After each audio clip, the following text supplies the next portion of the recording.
more music than the others. This is Alagad Radio 100.5 FM. Ang tingog sang inuban. Huwag nailain pa. Lami ahoy.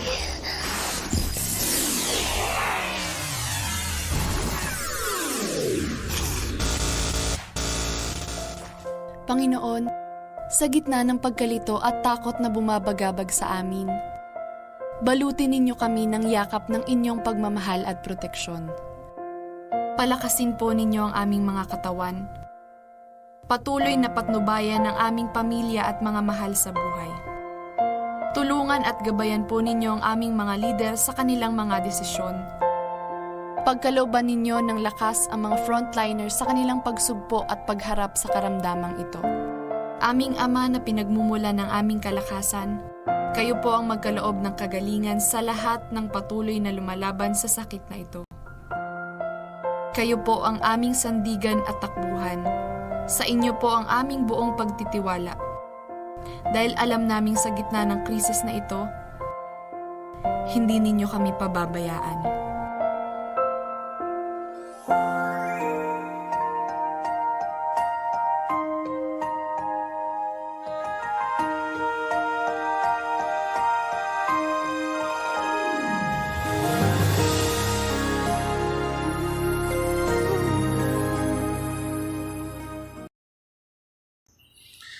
Abyan may nga dira sa imo kag welcome sa aton nga palatuntunan ang Ilonggo Daily Light from God's Word Radio Broadcast.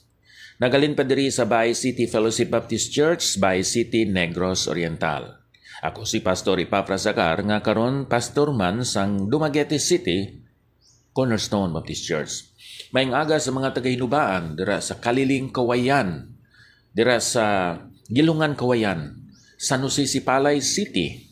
Kaupod nila ni Pastor and Mrs. Paquito Agudo, Pastor and Mrs. Reniel Valdez. Congratulations sa inyong baby boy. Kag bisan pa sa aton nga mga kaparintihan, Panimalay Kahulo, Magahin. Kamusta ka dira, boy? Upod ni Mamang. And then, dira man sa Bantayan B, Cabancalan City, Pastor and Mrs. Arnel Medes. Kag kay Pastor and Mrs. Willie Iscanlar sa Daan Banwa, salamat sa inyo nga pag-replay sining aton malipot nga pagpamalandong sang pulong sang aton Dios. Isa ka verse diri sa 2 Corinthians chapter 5. Common sa kadamaan nga mga Kristohanon, nagasiling diri sa Ilonggo Bible. Kay kinahanglan kita tanan ipahayag sa tubangan sang lingkuranan nga hukmanan ni Kristo. Agod ngang tagsa-tagsa magbaton sing maayo ukon malain suno sa iya nahimo sa lawas. Kabay ang Ginoo magapakamaayo sining pulong na aton ginbasa.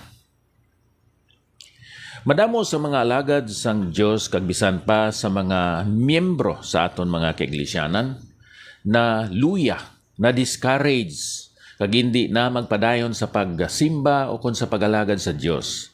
Tungod kay wala sila nakabaton sang tuman, husto, sufisyente nga atensyon sang ila mga ginhimo dira sa iglesia sang Dios, sa mga utod sa Ginoo kag in general, para sa Ginoo.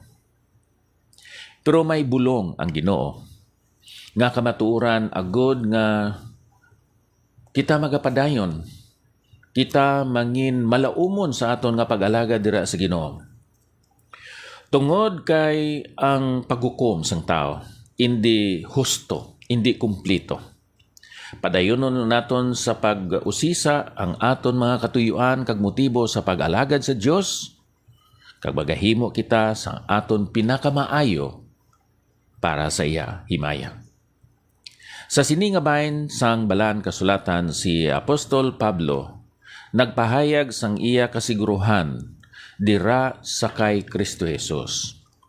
Ang previous nga mga verses nagalaragway sang handom kag tingua ni Apostol Pablo nga sa pagbiya na sa sini nga kalibutan o hindi pinaagi sa suicide o kon sa paghikog, kundi nga nagapaabot sinang kabubuton sang Dios nga siya pagakuhaon sa sining kalibutan.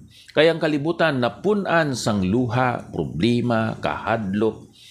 Madamo ikaw sang balayran, nagadalagan ikaw siguro sa mga tao nga ginhimuan nimo sang mga sayop o kunsala. Wala ikaw sang kalinong. Tungod sina ang mga tao nga iban gusto na nga mag-commit sang suicide. Now, si Apostol Pablo, handom niya man nga magbiya na sa sininga kalibutan, pero hindi pinaagi sa suicide. Ang iya motivation sa iya nga pagkabuhi, amo nga siya magahimo sa mga buluhaton, dira sa pag-alagdan, nga may husto, putli, balaan, kag matarong nga katuyuan, kag amoy na ang paghimaya sa Ginoo. Tungod kay siya nakasigurado sinang adlaw, nga sa diin magabiya siya sa sininga kalibutan, kag diretso siya sa balaan, kag malipayon nga presensya sa ngaton Ginoo. Tungod sini akon ginpili ining bersikulo 10, kay kinahanglan kita tanan ipahayag sa tubangan. Wala sing may makaiskapo sa sininga klase sang paghukom sa Ginoo. Ini nga hukmanan abyan, para lang ini sa mga Kristohanon. Ining ginatawag sa English, Judgment Seat of Christ. Hindi ini para sa mga walay sang kaangtanan dira sa Dios pinagi sa pagsali kay Kristo Jesus, amo nang una kamaturan aton nga batunon. Kinahanglan, wala sang exempted sa sininga paghukom. Siling diri, hukmanan ni Kristo. Ini nga hukmanan hindi iya sang kalibutan, hukmanan hindi sang council o kon sang board o kon bisan pa hukmanan sang aton gobyerno. Kay kadamo sa mga paghukom diri sa lower court nga ginpasaka sa appellate court, Court of Appeals, ginpasaka sa Korte Suprema, kag ginsuli ang paghukom diri sa lower courts. Tungod sina aton makita nga may mga kasaypanan, may mga sala ang paghatag sang ebidensya, kag tungod sina sayop man ang paghukom nga ginpanaog sang judge. Pero abyan ining hukmana ni Kristo, wala sang ginatawag naton sipyat, wala sang sayop, wala sang sala. Kung sa Cebuano pa tukma, accurate, precise gid ang paghukom sining aton Ginoo.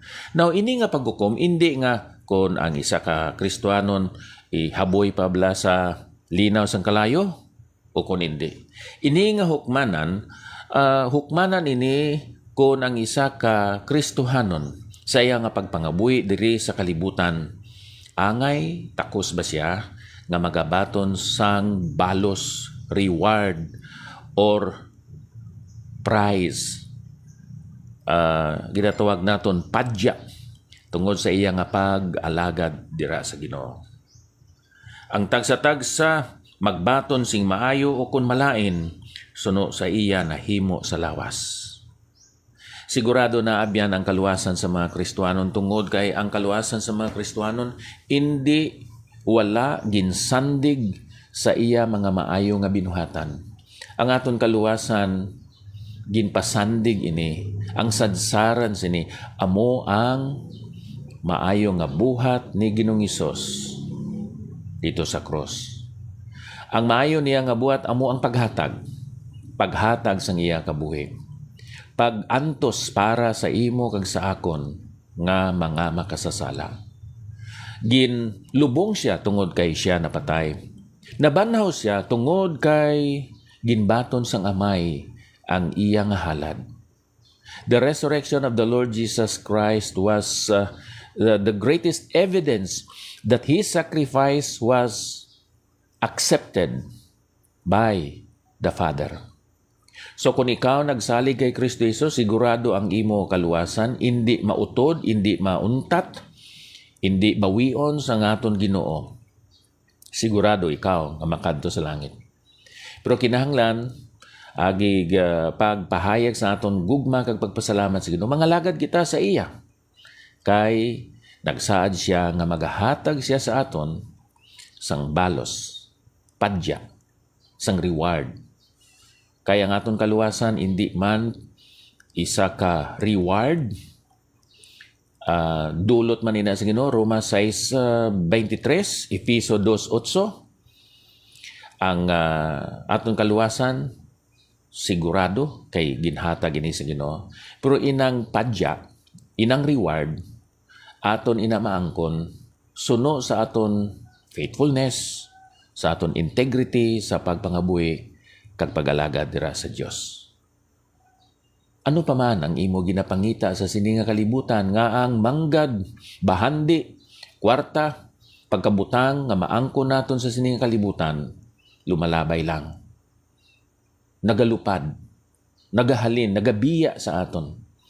Pagpadayon kita sa pag-alagad sa Ginoo, usisahon ta lang ang aton mga motibo, kag maghimo kita sang aton pinakamaayo para sa himaya sang aton Ginoo. Once na check naton ang aton mga motives, bisan pa ang aton methods of doing the ministry, when this is indeed pure, holy, and righteous, we can be certain that we will receive God's rewards in this judgment seat of Christ. I believe this is the antidote or the medicine, the solution to discouragement. Diyos nga balaan, madamo gid nga salamat sang imo balaan nga pulong. O sa at amon nga kabuhi, may mga panahon nga kami ara sa ubos. Tungod kay wala kami nakabaton sa mga appreciation sa amon kaupod nga mga alagad nimo kag bisan pa sa mga miyembro nga nangin kaupod namon sa simbahan. Purify, O Lord, our motives and intentions in our life and labors. Help us to be pure in our dealings with other people. Keep us from sin. Thank you for the forgiveness and the assurance of our salvation in Christ Jesus. In Jesus' name, amen. Hello, Ma'am Elvi Dael Cabual. Good morning. Titong Akol, Crystal Rain, Brother Giofi, Mulavin, Jose Jonisa, Mikaela Bakang, and then Titong Akol. Ako nakita diri kay ina, no? Ang aton mga utod nga nagatanaw, ang Dios lang magapakamayo sa inyo sa sini nga adlaw. Madamo gid nga salamat. No greater love is known, no greater love is shown than when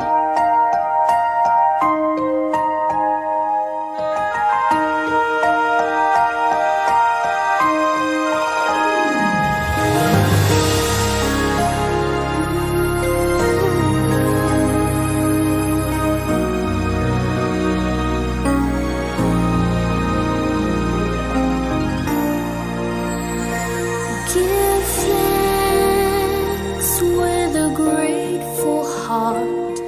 Give thanks to the Holy One. Give thanks because He's given Jesus Christ, His Son.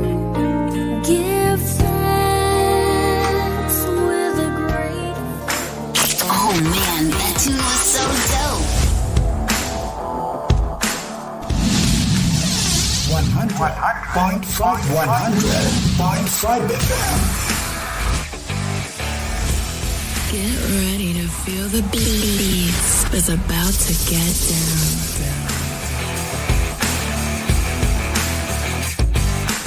Listen up, baby. Ladies, let go of your man. You're listening to the ladies' favorite DJ. Bringing you the best in hip-hop and R&B. You're getting busy? Are you ready for something new and hot? This